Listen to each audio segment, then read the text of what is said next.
Without realizing it, many of us have grown up being discouraged from talking about disability. Often parents and teachers have not had the information or the vocabulary to talk about disabilities.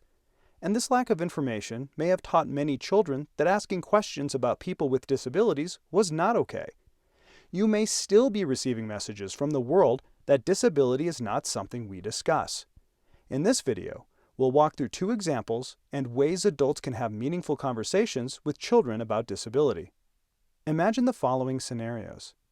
Today, Ellie asked her Sunday school teacher why Isabella has her iPad during services. Everyone else needs to turn off their phones and tablets when they're in the sanctuary. And another. At the grocery store, Jeff pointed at the man behind the cash register with a prosthetic arm. He said, "Hey, it's Iron Man!" Jeff's mom told him to be quiet and apologized to the man who was ringing them up.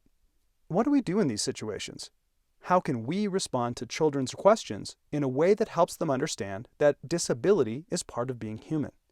As we work to create inclusive environments, we have to be comfortable talking about disabilities with children. Disability is a natural aspect of human diversity.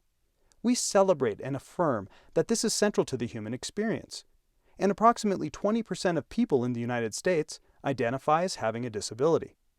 This is often an important part of their identity and may impact how they experience the world. In programs or settings where adults talk about and celebrate disability, children with disabilities feel a greater sense of belonging, representation, and confidence. And the children without disabilities in those settings learn acceptance, understanding, and how to be a friend to their peers. So, we know it's important to talk about disability, but it's not always clear where we should start. The good news is, people with disabilities are increasingly represented in children's books and media. There are characters with disabilities in Sesame Street and Daniel Tiger, 2 popular children's TV shows, and increasingly more characters in books with different types of disabilities. Hopefully the kids in your program have already come across disability in a range of ways. We also have a list of these resources in our accompanying materials. Representation is a critical component of inclusive programs. Your program materials and spaces should represent the people participating in your program, including people with disabilities. Things like books, toys, artwork, posters, and other materials should represent people with disabilities so you can ensure that children and families see themselves in your space. It's important for images and portrayals of people with disabilities in everyday situations like the supermarket and in extraordinary situations like winning a gold medal in the Paralympics. When having conversations with children about disability, start by approaching these conversations in a positive and encouraging way. While it's common to feel slightly uncomfortable if a child without a disability asks you about a peer who has a disability, honor the question and respond positively and directly. By doing this, you're letting children know it's okay to be curious about their world and the people around them. Some programs ask the parents of children with disabilities for information about their child's disability so that they can answer their peers' questions accurately and honestly. As children get older, they may be able to answer these questions by themselves. Many adults with disabilities report feeling empowered when they have opportunities to answer questions about their own disability status, rather than deal with stares from people in the community. Remember, disability is not only about what you cannot do, it's about areas of strength as well as areas in which a student may need support. Now, let's return to Ellie's question about Isabella using her iPad during services. You can respond that Isabella uses the iPad as her voice. She has it with her during services so that she can ask questions and share her ideas. To extend this conversation, you could encourage Ellie to ask Isabella about her iPad, add books with characters who use AAC devices to the Sunday school library, or invite Isabella's family to come to the class to talk about her iPad.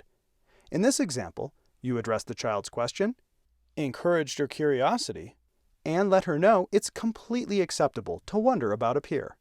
Let's look at a few more examples. Imagine you're leading a summer camp, and a camper named Khalid is flapping his hands and pacing back and forth during outside time. Jay, another camper, asks, "Why is that kid doing that?" A good response would be, "Great question. Some people move their bodies in a certain way because it helps them feel calm and happy." Or perhaps Leonard, a new child with autism, joins your classroom and likes to wear headphones in noisy places. During free play, a peer asks, "Why does he have those headphones? What's wrong with him?" In this case, we should emphasize that absolutely nothing is wrong with Leonard, and he prefers to wear headphones so things don't seem so loud. Have you ever been somewhere that was super loud and you had to cover your ears? Like a music concert or a football game? Headphones are a great way to make things seem less noisy. Later that day, Leonard repeats his favorite lines from Star Wars over and over during snack. Noelle, a peer, tries to tell Leonard a joke, but he continues talking about Star Wars and ignores her. The teacher explains that Leonard really loves Star Wars and sometimes needs help to talk about other topics. The teacher gets out some visuals to help Leonard respond to Noelle's questions and have a conversation with everyone at the table while they eat snack. Parents and family members are also great resources to help lead conversations about disabilities.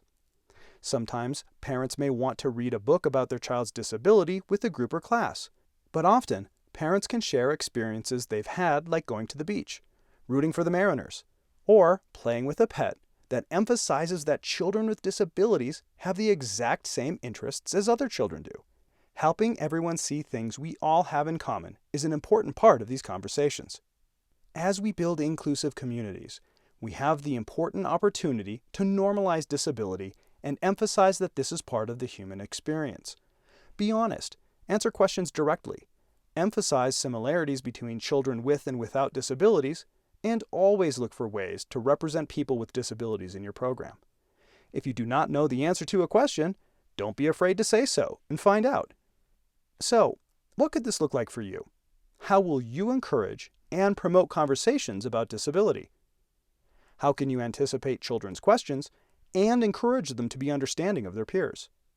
And maybe most importantly, how can you help children understand that disability is not something we shouldn't talk about or wonder about, but rather just another part of the human experience?